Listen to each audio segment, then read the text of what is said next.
ยนกำลังเรียนปัดเงากำลังเรียนปัดเงา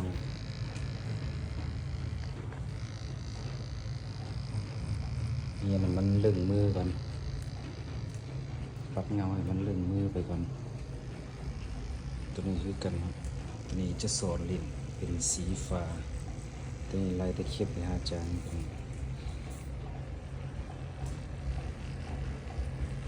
เงาเรียนนี่ลิ้นเงาก่อนลิ้นมันลึงมือก่อนแล้วค่อยมาซัดตัวนี้จะมาไล่ลิ้นเงาตัวนี้นี่กำลังเฮียนตัวนี้เฮียนหลักสูตรตัวนี้ปัดเงามันลึงมือแล้วค่อยมาซัดตัวนี้ต่อ